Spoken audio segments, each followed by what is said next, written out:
Control your dogs, or I will." Those were the last words Officer Mercer said before everything fell apart. Amara Briggs, a decorated black Navy SEAL, was just out for a quiet walk with her 2 Rottweilers, Blitz and Grace. But when 2 racist cops stopped her without cause, they saw a lone woman they could intimidate. What they didn't see was the calm precision in her stance or the fiercely loyal protectors at her side. They tried to provoke her. They fired a shot.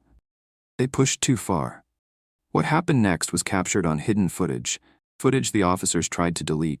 But Amara didn't run. She fought back, not just with strength, but with strategy, with loyalty, with truth. What began as an unlawful stop turned into a national reckoning. This is the story of a woman trained for battle, betrayed by the system she once served, and the dogs who stood by her when no one else did. By the end, the courtroom would erupt, an entire city would rise, and justice would bite back harder than anyone imagined. Stay until the end, because this isn't just a story about a fight. It's about what happens when silence becomes strength and loyalty becomes legend. Now, before we dive deeper, don't forget to subscribe to our channel. We share powerful, meaningful stories like this every day. And drop a comment below to let us know where you're watching from. Thank you. And now, let's get back to the story. "Excuse me, ma'am. Can we have a word with you?" The voice cut through the cool morning air like a razor. Jasmine Cole didn't pause, didn't turn, yet. The leash in her hand tightened subtly, instinctively, and the 2 Rottweilers at her side, Blitz and Grace, slowed in tandem. No growls, no bark, just a shift in body language that matched their handler's mood. Alert, wary, calm on the surface, ready beneath it. She turned her head slowly, her eyes meeting the voice behind her. 2 officers stood on the far edge of the street, just having stepped out of a parked patrol car. Their tone, wrapped in casual silk, was anything but. One was tall, thick in the shoulders, with a permanent smirk stamped across his face. The other was wiry, sharp-eyed, his hand already resting, just gently on his belt. They didn't need to say it. Jasmine knew exactly what this was. "I'm just walking my dogs," she replied, her voice low but even. "Is there a problem?" "Depends," said the taller one, stepping closer across the cracked pavement. "What kind of dogs are those?" Jasmine raised an eyebrow. Her grip on the leash remained steady. Blitz, the larger of the 2 Rottweilers, stood like a shadow to her left, muscles taut beneath his black coat, amber eyes fixed not on the officers, but on her face, waiting for the slightest signal. Grace, slightly smaller and leaner, stayed close to Jasmine's right leg, ears pricked, tail still. "Rottweilers," Jasmine said simply. "Well-trained." The wiry one, his badge-red Klein, smirked, stepping in just enough to breach comfort. "Big dogs for a morning stroll," he said. "You sure you got him under control?" "Do I look unsure?" Jasmine asked, her voice cool as stone. For a moment, there was only silence between them. The kind of silence that held weight. That told you the real conversation wasn't in the words, but in the space between them. Blitz shifted just slightly, sensing her pulse change. The dogs had learned her moods better than most humans ever had. And they didn't like what they were sensing either. It was supposed to be a peaceful morning. Earlier, the streets of Silver Pines had been still, lit by soft dawnlight, touched by a breeze that carried the scent of dew and fallen leaves. Jasmine had left her small craftsman-style home just after 6 a.m., taking the same route she always did.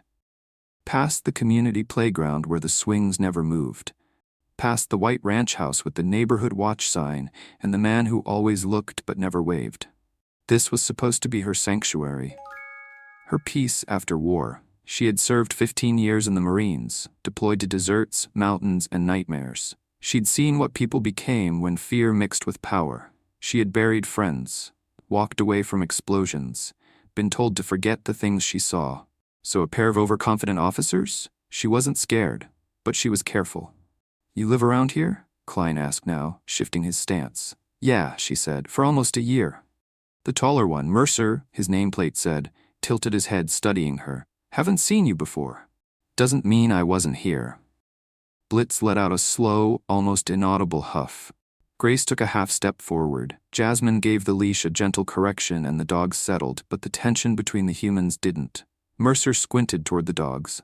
"Military?" he asked. Jasmine didn't answer. Klein whistled softly and looked at Blitz.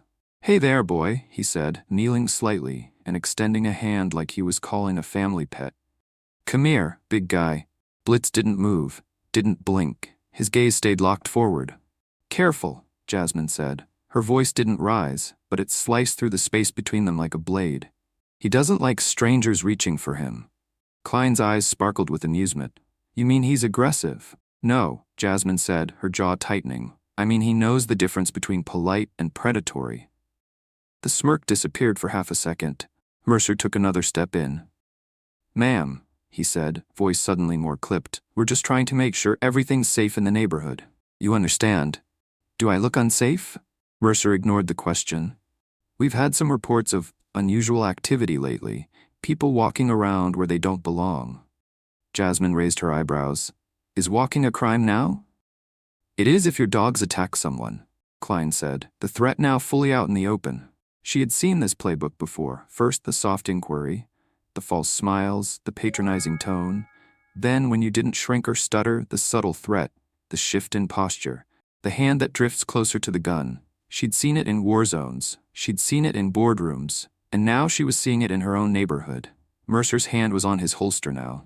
"Tell your dogs to sit," he said, flatly. "They are," Jasmine replied. "They haven't moved an inch. Neither have I." He didn't like that. "Then step back," Klein said. "No." Mercer's smile returned, thinner this time. "We can make this easy, or we can make this messy." Jasmine's tone changed. Barely, but it was there. A steel edge behind the silk. "Then I suggest you make a choice," she said, "because I'm not a threat, and neither are they. Unless you make us one." The air thickened, the breeze died. Blitz and Grace hadn't made a sound, but their bodies told the truth. They were waiting, not lunging, not snarling. Waiting. Waiting for her. Mercer's hand curled tighter around his holster. His voice was quieter now. "You people think you can walk around here like it's yours." Jasmine took one step forward, placing herself subtly between her dogs and the officers. "I earned the right to walk in this country," she said, every syllable deliberate. "More than you'll ever understand." Klein twitched, as if preparing to move. Grace's tail stiffened, Blitz's ears angled forward. A car in the distance passed by, oblivious. The world felt like it was holding its breath.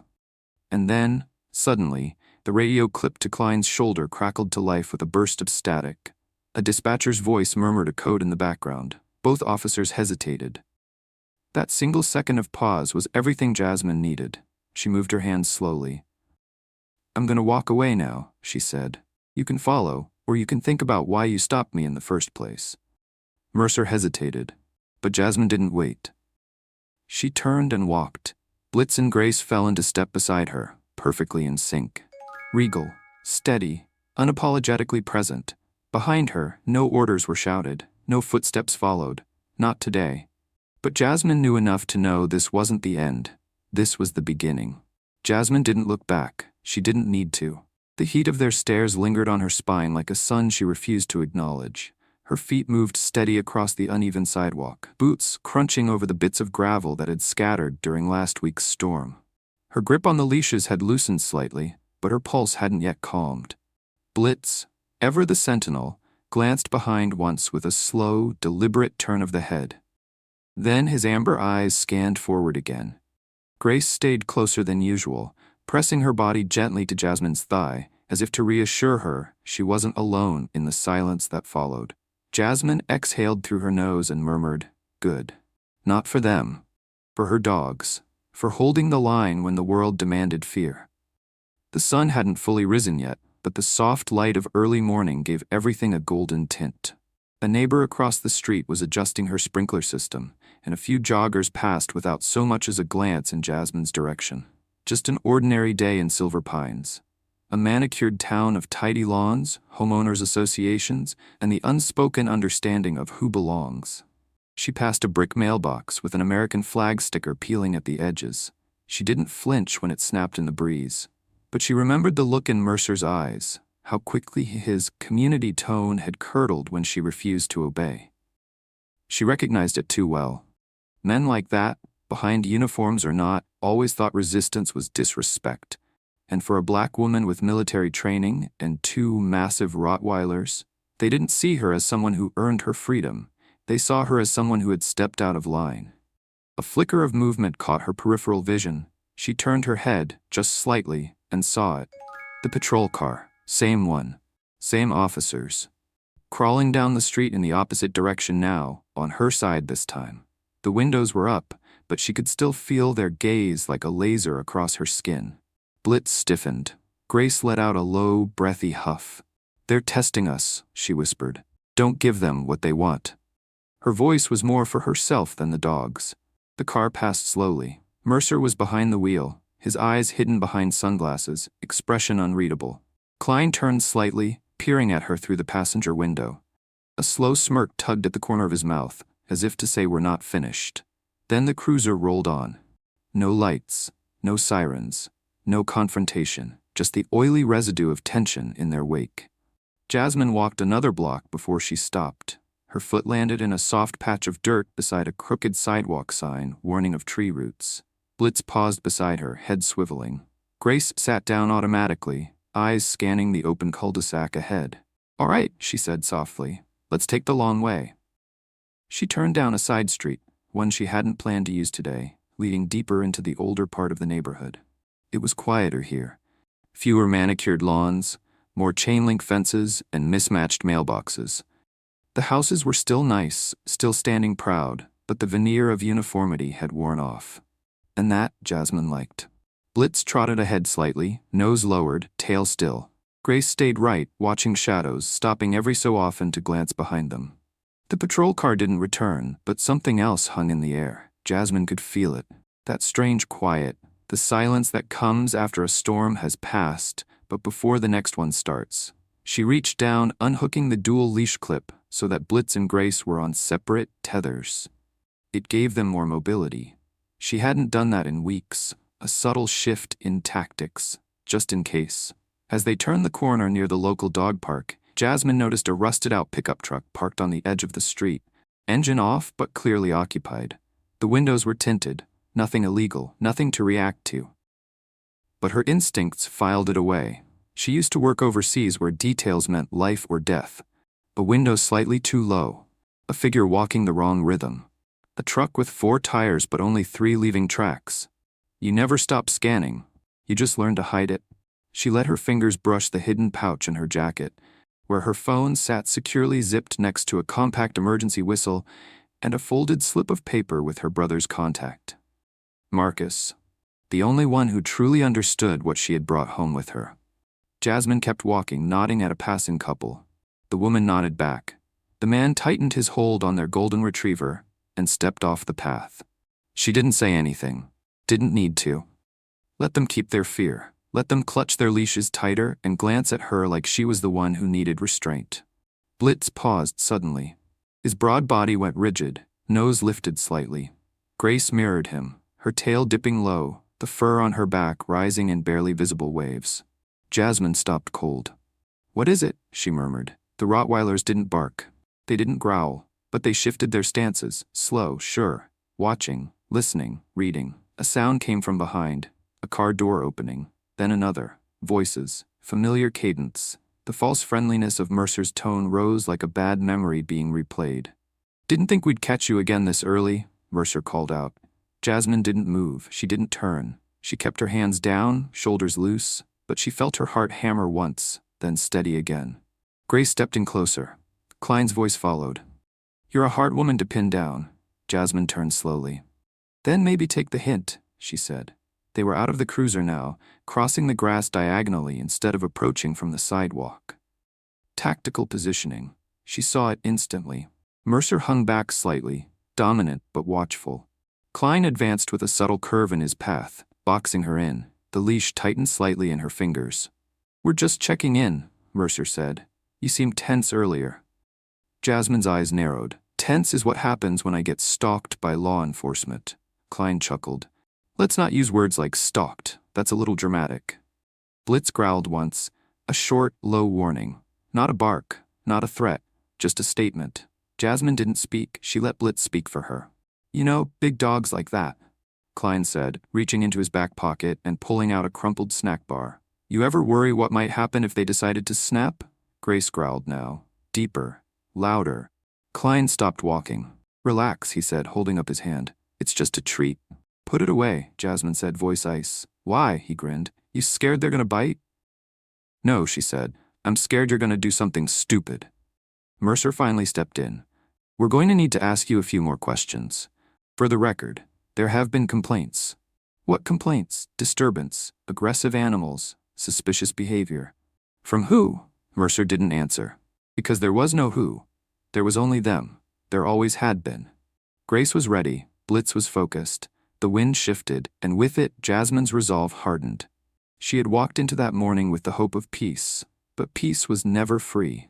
And in America, walking while black, with Rottweilers no less, meant every step was already a battlefield. She gave one last command under her breath. Stay sharp. Wait for my lead. And as Mercer's hand drifted toward his belt once more, Jasmine's eyes narrowed. This wasn't over. This was only the moment before the storm. Mercer's hand hovered over his holster, not yet drawn, not yet a threat in action, but the message was clear. He was baiting her.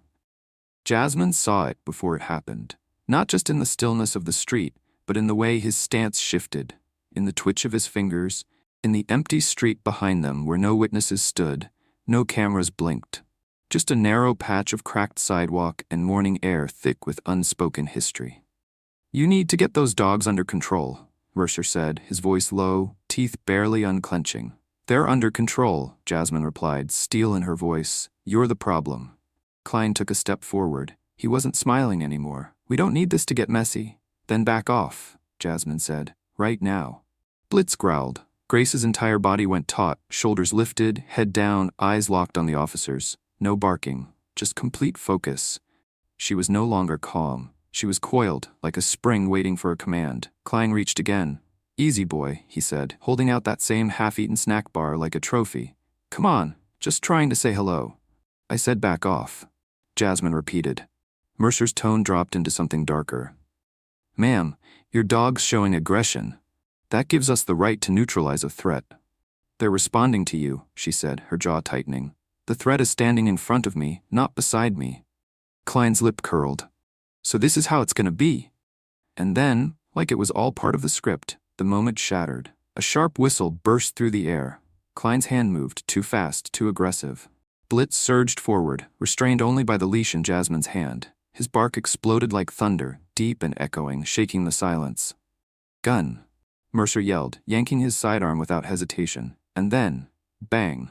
The shot rang out, loud, brutal, echoing across the block. Jasmine's heart slammed against her ribs. The air thickened. The ground shifted beneath her. Grace barked, sharp, fierce, and grounded. But Jasmine didn't flinch. She turned. Blitz stumbled slightly. His right flank grazed. The bullet hadn't hit center mass, but it had cut close. Too close. Time stopped. A line of red streaked the dog's dark coat. Not a deep wound. Not fatal. But it was enough. Jasmine didn't think. She moved. Now, she shouted. In an instant, the leashes fell from her hands, and the world changed. Blitz surged forward, his powerful form hurtling like a shadow made flesh, rage and loyalty compressed into speed and muscle. His eyes locked on Mercer's taser, the weapon drawn but not yet activated. He didn't aim for the man's body. He went for the device. The snap of teeth on plastic was like a gavel slamming down.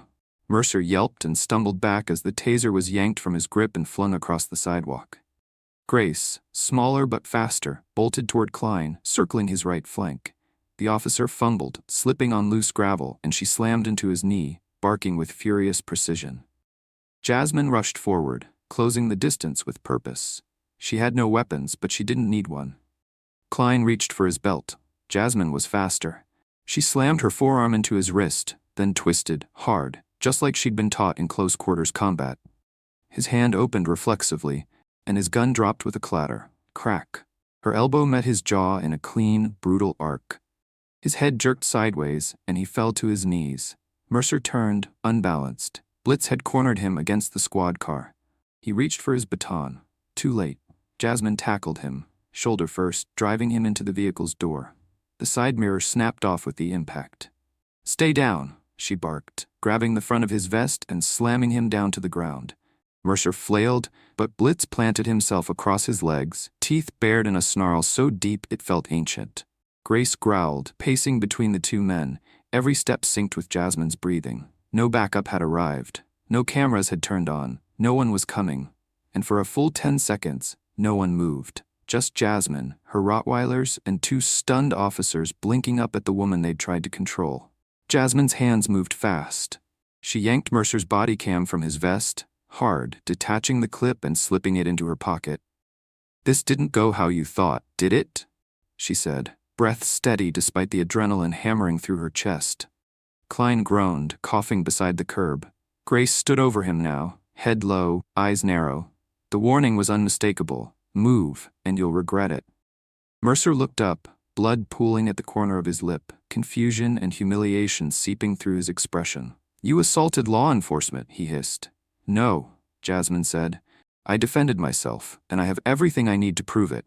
She turned her head. A porch light flicked on in the distance, then another. Behind a window, a figure appeared. Phone lifted, recording. Jasmine nodded once. "Good." She pressed 2 fingers to her lips and gave a short, sharp whistle. Blitz and Grace immediately pulled back, forming up on either side of her, panting but calm, eyes still watching. "We're done here," she said, and she walked. Back straight, dogs at her sides, the morning light rising like justice behind her. Behind her, she heard Mercer's voice rasping into a radio, calling for backup, but it was too late. The scene had been recorded. The truth had begun its escape. And Jasmine? She was already vanishing into the shadows of the tree-lined street, leaving behind 2 armed men who had thought a badge gave them the right to break her. They were wrong. They had brought guns to a fight against something they couldn't overpower.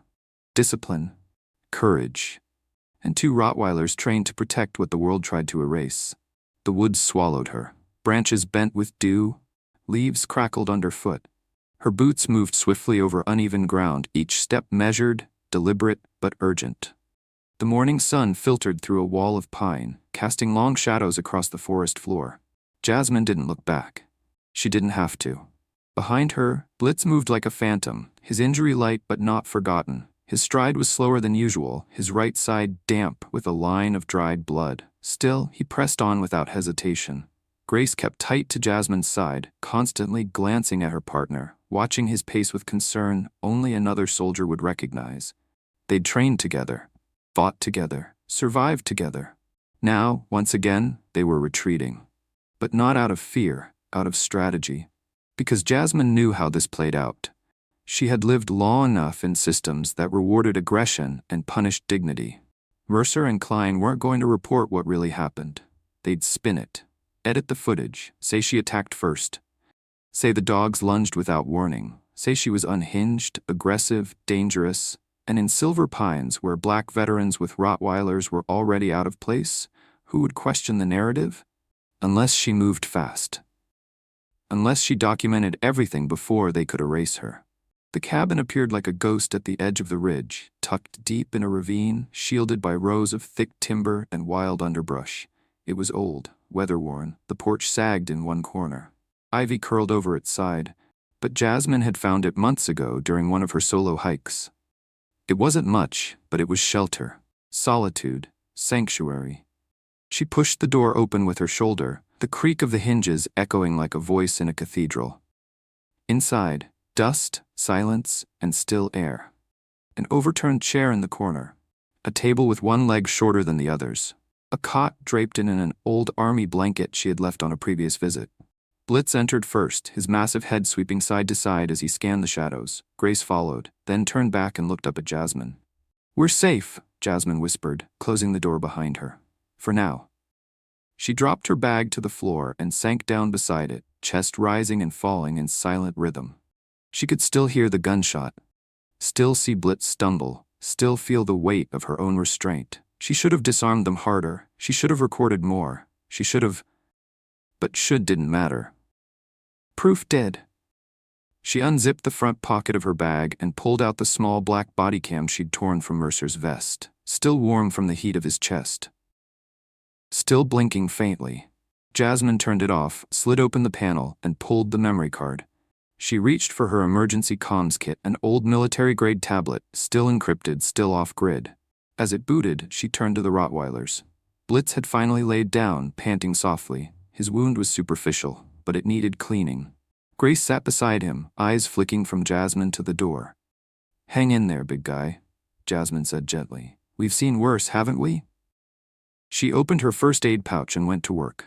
Blitz didn't whimper, not once, as she rinsed the graze and dressed it with gauze and tape. She whispered old songs under her breath. It wasn't for him, it was for her. Something to fill the silence between beats of fear and memory. Once Blitz was resting comfortably, she returned to the tablet. The data upload began. 87 files, 7 minutes. While the footage copied, she tapped open a secure satellite link and encrypted a connection to the only person who could help. Her brother, Marcus Cole. He picked up on the second ring. Groggy voice. Atlanta morning light behind him. Jas? He asked, blinking. You okay? No, she said. And I need your help. The weight in her voice silenced him. I'm sending over a package, body cam footage from a cop named Mercer. There's more, but that's the core. What happened? They stopped me? Me and the dogs? They pulled weapons. One of them shot Blitz. They tried to provoke the dogs, corner me. I defended myself, took the cam before they could wipe it. Marcus sat upright in bed, fully awake now. I'll scrub it, he said. Clean it. Mirror it to multiple servers. If they try to delete it, I'll still have copies. I need you to pull neighborhood security cams too. Anything near 8th and Alder. Maybe the corners on Maple. I think someone in a window was recording. I'm on it, he said. But Jas, what's your plan? She looked around the room, the dust, the quiet, the 2 Rottweilers breathing softly at her feet. I don't know yet, she said, but I'm not going to let them control this story. She paused. And Marcus, if something happens to me, get this footage to someone who will make it public. Journalists, lawyers, doesn't matter who, just make sure it's seen. I will, he said, voice low. I promise. She ended the call. The upload was complete. The memory card was backed up. 3 cloud nodes had the footage, and 1 physical copy remained in her bag. She leaned back against the wooden wall, exhaling for the first time in what felt like hours. Grace shifted closer, resting her head on Jasmine's knee. Blitz stirred, then let out a soft, tired sigh, his body sinking into the faded rug beneath him. Jasmine let her eyes close. She wasn't safe. Not yet. But she wasn't powerless either. Tomorrow, Mercer and Klein would wake up thinking they had silenced a threat. They had no idea. She was just getting started. Detective Lena Darnell sat in her unmarked car, engine idling low as she stared down at the printed report in her lap. It didn't sit right. None of it did. The incident report was clean, too clean. Officers Mercer and Klein claimed a routine stop had escalated after a woman's dogs became violent. They'd barely been able to subdue the situation, they said. The suspect, a military-trained female, had assaulted Klein and commanded the dogs to attack. But there were no visible injuries on either officer. No injuries logged, no photos attached, no statements from witnesses. And the patrol car's body cams, labeled inoperable due to system malfunction. Convenient. Darnell didn't buy it. Not for a second. Years in internal affairs had taught her how to smell rot beneath polished language. And this report? It reeked.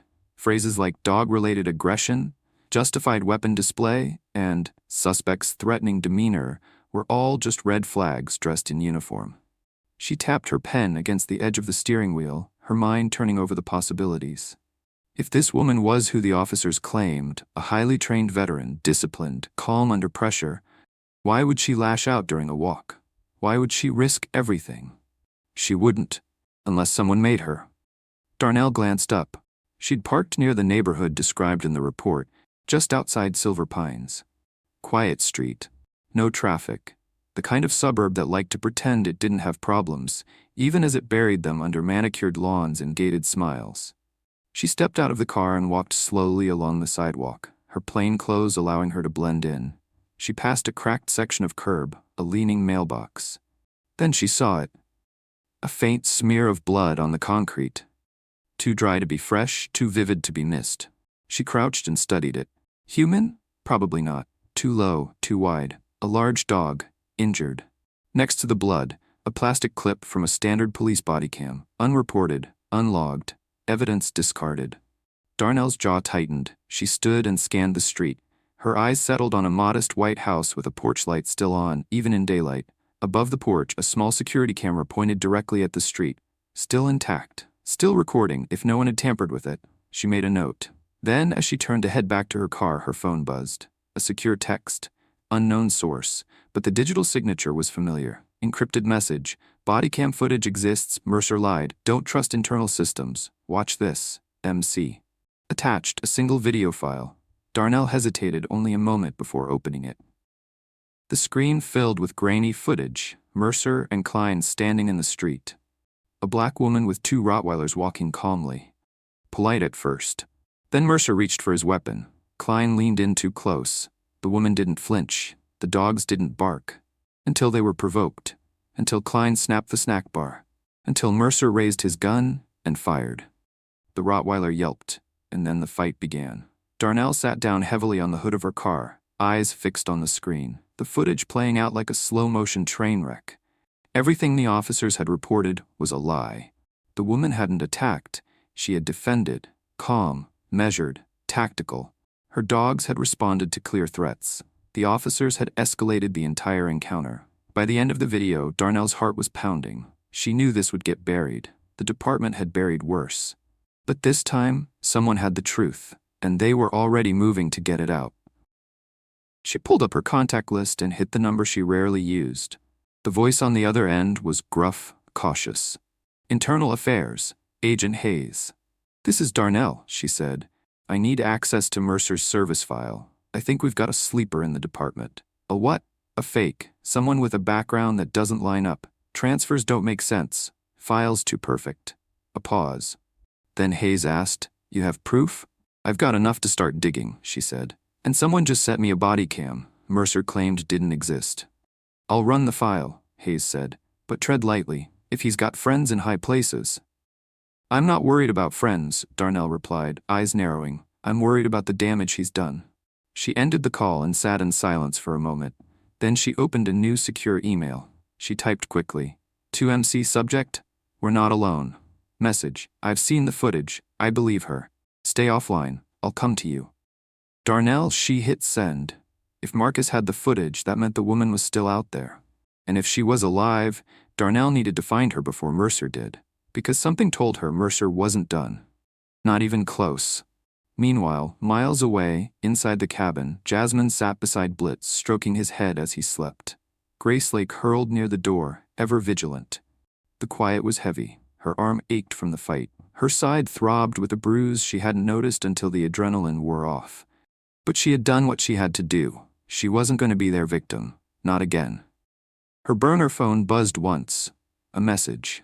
Unknown number. "I can help you. I believe you. Let me prove it. Darnell." Jasmine stared at the screen, her breath catching in her throat, a name she didn't recognize. But the tone? It didn't sound like a threat. It sounded like hope. She looked down at the sleeping dogs beside her, then back at the message. Maybe, just maybe, this wasn't a dead end. Maybe someone else had finally seen what they tried to hide. And maybe the tide was beginning to turn. The night was thick with humidity. Crickets chirped in rhythmic patterns, occasionally drowned out by the distant hum of passing cars on the highway. Jasmine knelt on the cabin's wooden floor, her hands working quickly as she re-secured the bandage around Blitz's flank. The Rottweiler barely flinched, his massive head resting on his front paws, his dark eyes following her movements with quiet trust. Grace sat alert near the door, ears perked toward the dark forest outside. She hadn't slept in hours. Jasmine hadn't either. She rechecked the message from Darnell. "I can help you. I believe you. Let me prove it." Was it a trap? A trick? Jasmine had seen too many operations go sideways because someone placed faith in the wrong voice at the wrong time. But this message, it didn't read like Mercer's bravado. It was quiet, careful, human. She stood, grabbed the burner phone and typed one line, "Meet me at the iron tree. Dawn. Come alone." She hit send, then looked down at her dogs. "You ready?" she whispered. Blitz let out a soft huff, more breath than bark. Grace rose to her feet and patted over, pressing her body gently to Jasmine's side. They were ready. They always had been. The iron tree wasn't a real name. It was just what Jasmine had always called the rusted iron sculpture tucked into the woods on the edge of the abandoned mining facility. No one came here anymore. No patrols. No cameras. Just forgotten metal and wild vines. Perfect for a meeting with someone who might be friend or foe. Jasmine arrived before first light. She crouched low behind a collapsed water tank, her dogs lying beside her in near-perfect stillness. She'd kept them leashed this time, but the moment she gave the command, she knew they'd move like thunder. At 5:06 a.m., she heard footsteps, steady, unhurried, no rustling, no panic. Then, through the mist, a woman appeared. Mid-40s, wavy hair tied back, civilian clothes, but the kind that looked too deliberate. She moved like someone who carried a badge under her jacket even when off duty. She paused 10 feet away from the sculpture and spoke into the air. "Amara Briggs," she said quietly. "I'm Detective Lena Darnell." Jasmine didn't move. "I'm alone. No weapons drawn, no recording. I just want to talk." Still, Jasmine said nothing. "I've seen the footage," Darnell continued. "The real footage. Your brother sent it to me. What happened out there, it's not what they're claiming."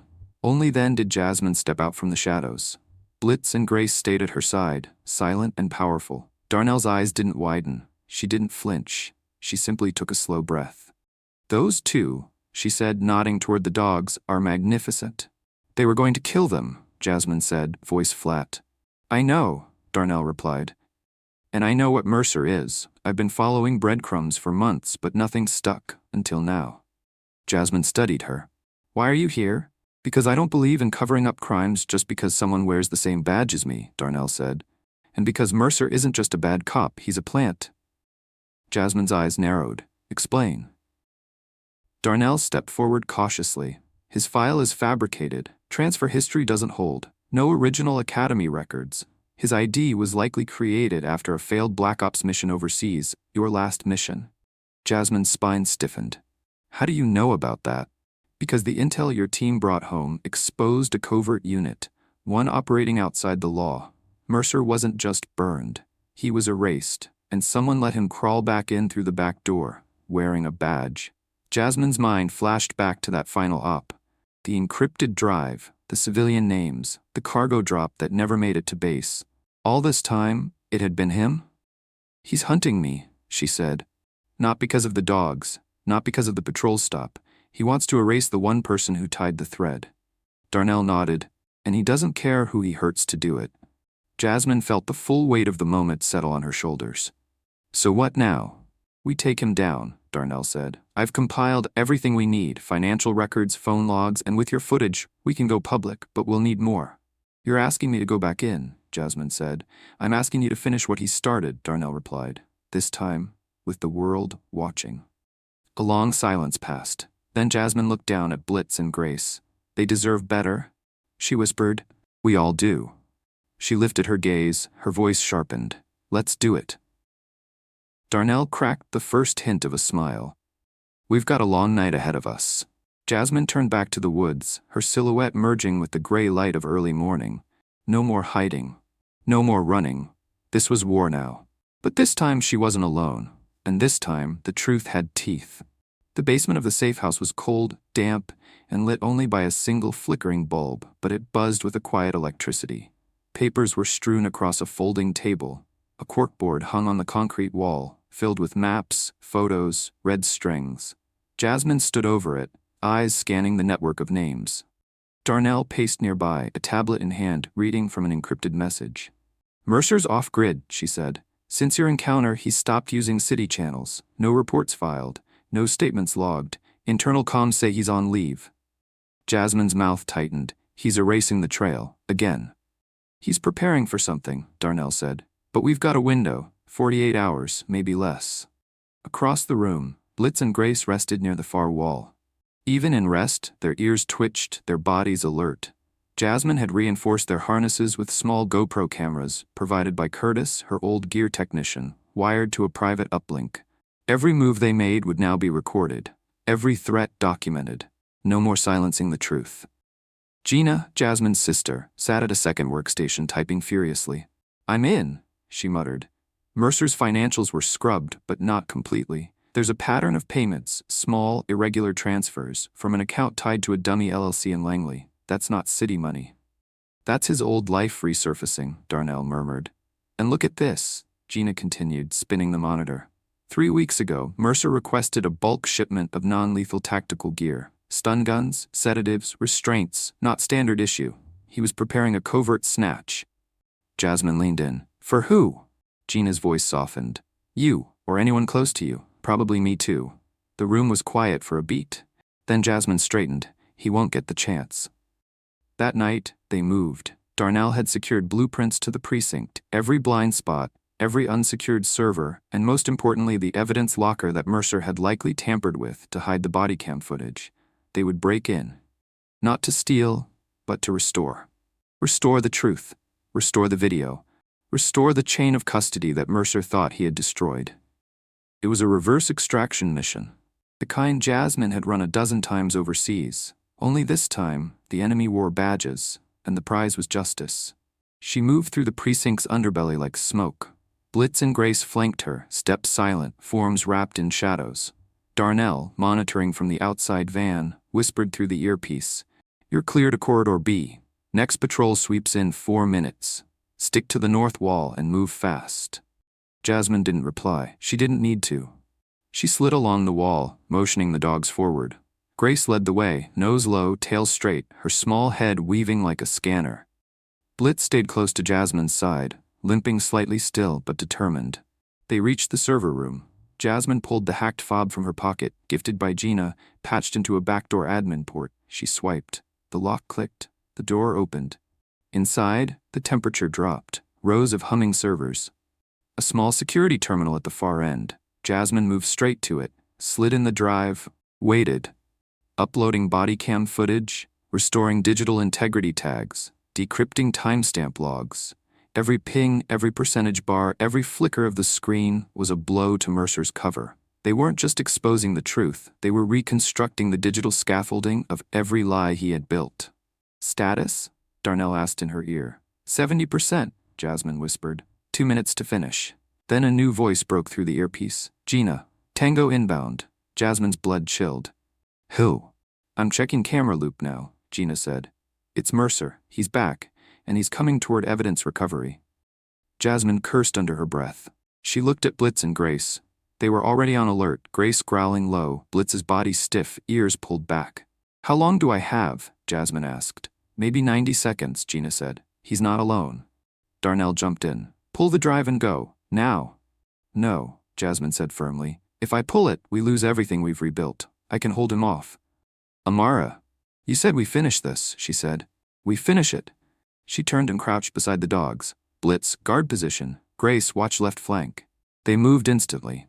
Jasmine pulled the tablet and clipped it to her vest, its small screen now showing a live relay of the evidence upload. The bar ticked upward, 81%, 83%. Footsteps echoed down the hall. Jasmine stepped out into the corridor just as Mercer rounded the corner. He froze. His gun wasn't drawn, but his eyes locked onto her like a rifle scope.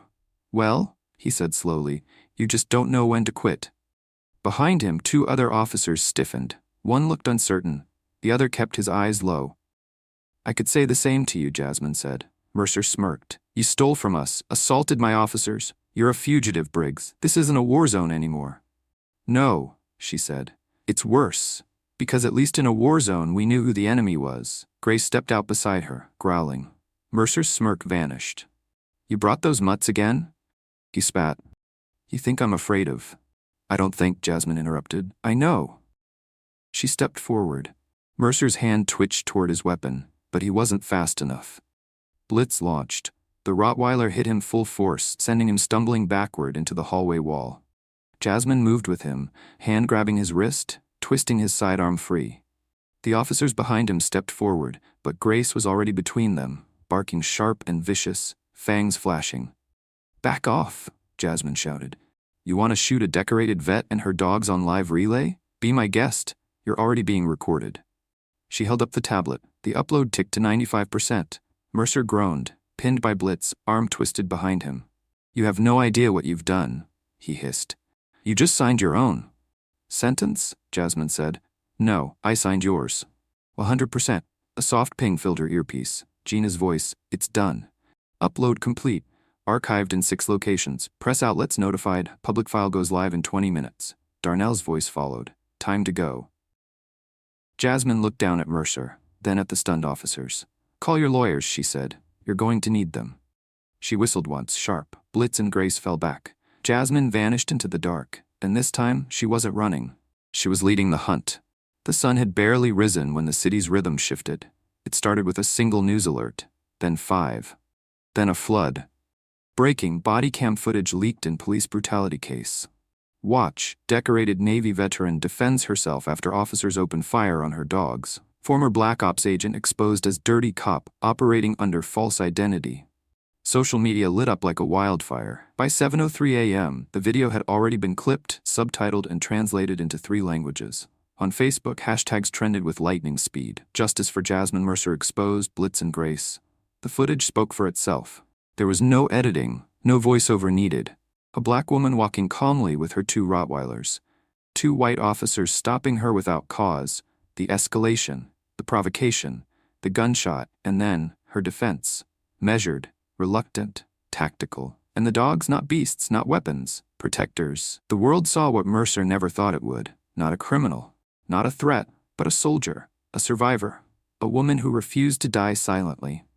Inside a modest home in Atlanta, Marcus Coles sipped bitter coffee with shaking hands as the national networks picked up the story. CNN, MSNBC, even conservative outlets ran with it because the twist was just too big to ignore. The rogue cop, former CIA Black Ops. The woman he tried to frame, a Navy SEAL with a spotless record.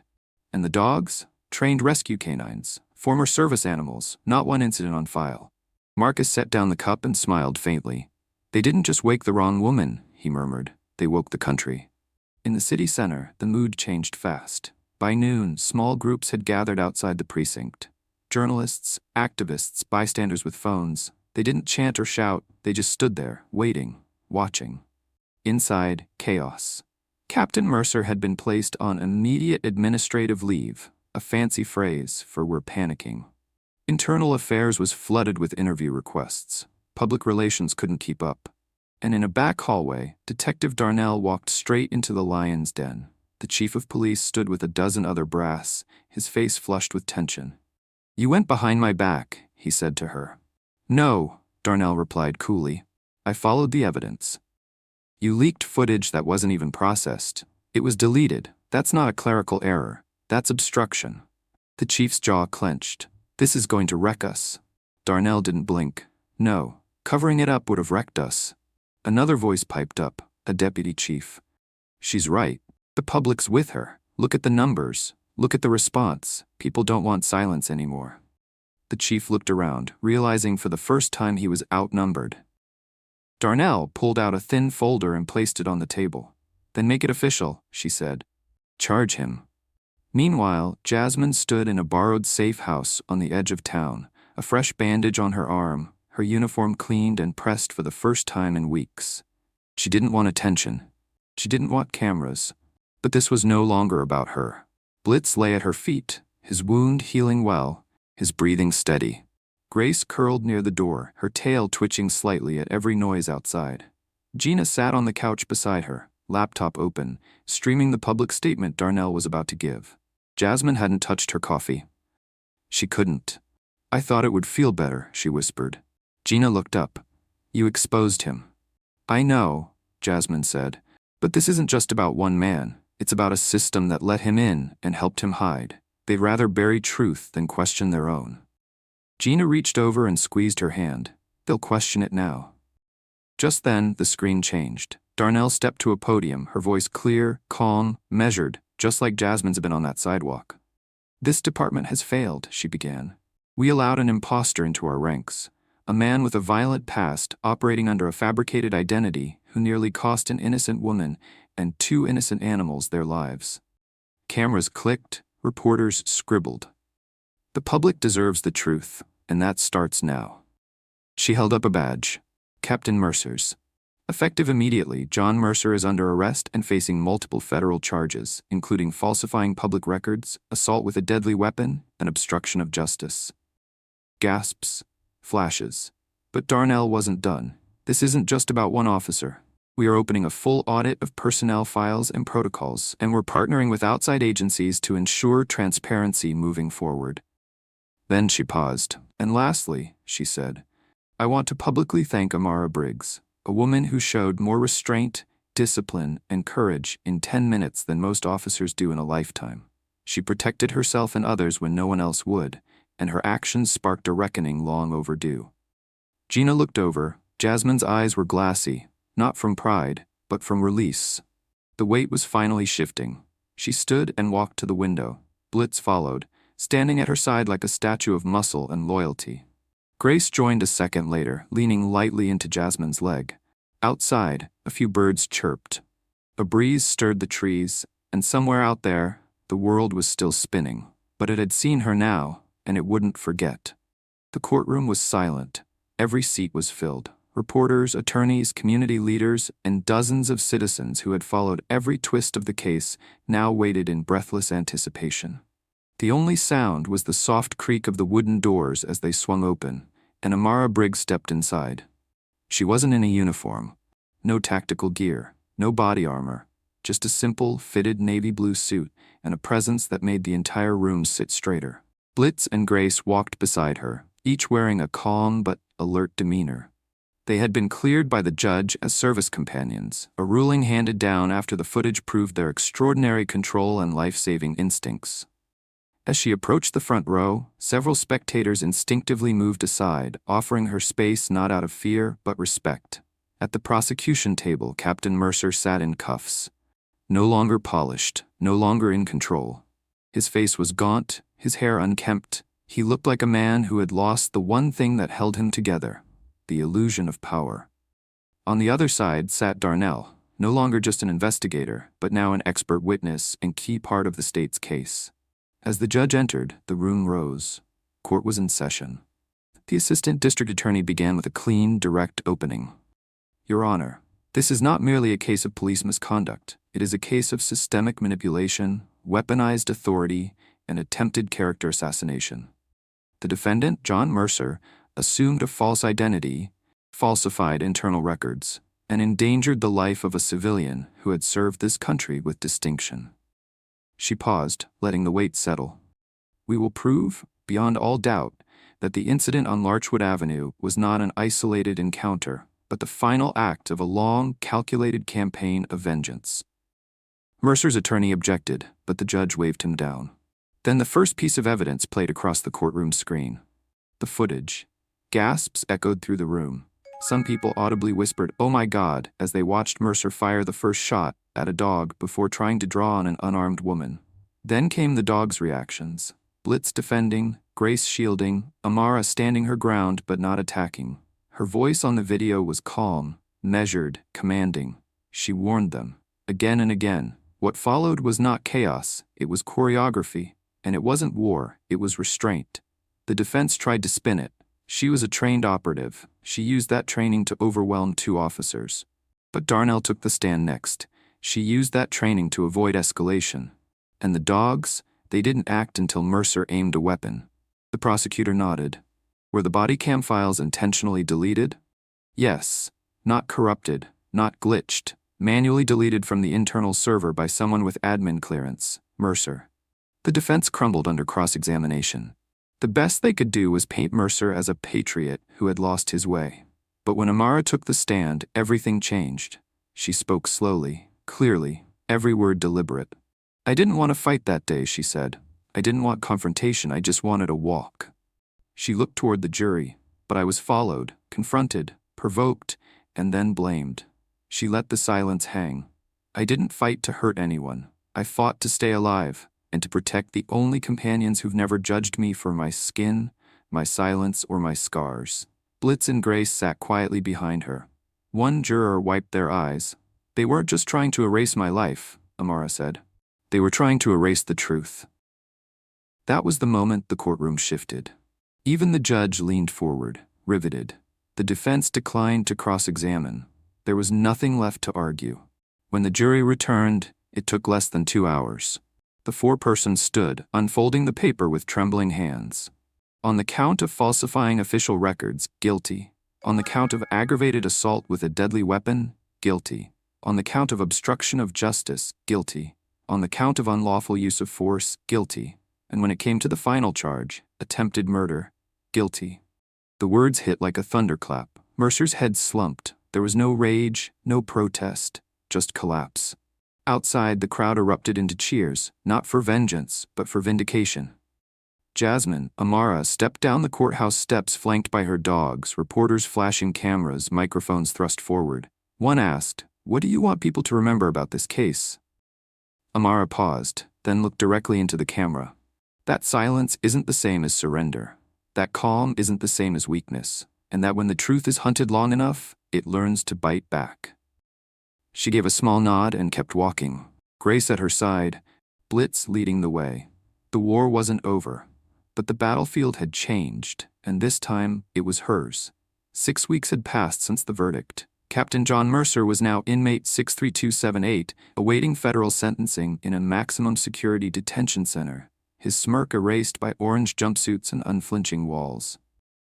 But for Amara Briggs, the battle wasn't just won in court. Her victory wasn't measured in verdicts, but in something rarer: peace. She now lived in a quiet farmhouse on the edge of town, far from patrol cars and courthouse steps. It sat at the end of a gravel road, surrounded by tall grass and pine. The front porch sagged a little, and the screen door squeaked, but she liked it that way. Out back was a training field, nothing fancy, just a large, open space with a few wooden ramps, weave poles, and platforms. There, Blitz and Grace ran freely, weaving in perfect rhythm, their bodies lean, strong, and joyful. They weren't attack dogs anymore. They were ambassadors now. After the case went public, Amara was contacted by dozens of veterans. Some had service dogs, others didn't. Some were struggling with PTSD, others felt isolated, forgotten. So Amara started a small nonprofit, Honor Companions. She didn't call it therapy, she called it trust training. Veterans and rescues, side by side, learning from each other. And in every session, Amara was right there, quiet, guiding, never overreaching. She didn't need to lead with volume, her presence was enough. One afternoon, Gina pulled up in a dusty red pickup, her laptop bag tossed in the back seat and an iced tea in hand. She stepped out, waving as Grace barked once in greeting. "Got your new donor list," Gina said, handing Amara a folder. 2 senators, 3 city councils, and a retired NBA player who cried watching the footage. Amara raised a brow. "You serious?" Gina grinned. He said, and I quote, "That dog looked into the soul of racism and said, 'Try me.'" They both laughed for a moment, the kind of laugh that only comes after surviving hell together. Gina sobered slightly. "You could take this national, you know." "I don't want national," Amara said. "I want real." She glanced toward the field, where Blitz was letting a teenage boy guide him through an obstacle course. The boy had come from a rough home. Scars, nightmares. But when he ran beside Blitz, he forgot all that. For 30 seconds, he was just a kid with wind in his face and a loyal companion at his side. That was enough. More than enough. Meanwhile, in the city, Detective Darnell stood before a row of new recruits in a training auditorium. Behind her was a large screen. On it, a paused frame from the now famous footage. Amara standing firm, Blitz and Grace flanking her, both dogs frozen mid-defensive stance. Calm, focused, loyal. "This," Darnell said, pointing to the image, "is not just about restraint or tactics. It's about reading the moment." She looked at each rookie in the eye. This woman didn't react because she panicked. She responded because she knew how to, because she knew her rights, her surroundings, and her dogs. Murmurs of respect echoed in the room. "And you?" Darnell continued. "You're not just here to wear a badge. You're here to make sure what happened to her never happens again." She stepped back as the screen faded to black. "That's your job, and if you're not ready for it, leave now." No one moved. A month later, Amara sat beneath a wide oak tree at the edge of the field, a cool drink in hand and a warm summer breeze curling around her shoulders. Blitz lay on one side of her, Grace on the other. A soft afternoon light painted golden lines across the grass. Somewhere behind the trees, wind chimes whispered their notes to no one in particular. Amara exhaled slowly, not because she was tired, but because, for the first time in what felt like forever, she could. Gina joined her, dropping into the lawn chair beside her. "Still can't believe they wanted to name a dog park after you," she said, shaking her head. Amara chuckled. "Told them to name it after Grace and Blitz. Well, they compromised. Briggs and Companions Park, dedicated to courage, loyalty, and the fight for truth." Amara nodded, quiet, reflective. "They're not just dogs," she whispered. "They're everything this world forgets to be." Gina didn't speak. She didn't have to. They both sat there, Two sisters under the shade of time, looking out at the field where new dogs ran, new veterans healed, and the air smelled less like battle and more like beginning. The sun dipped low, the wind shifted, and from the porch, a motion light clicked on, casting a long, soft silhouette of one woman, two Rottweilers, and a future built not from vengeance, but from victory. If this story moved you, inspired you, or reminded you that truth has a way of rising even in the darkest hours, please share it.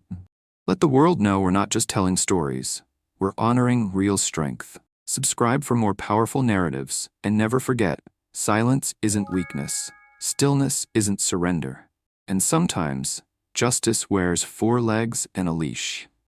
Would you like a full video description, SEO title, or YouTube thumbnail prompt for this story?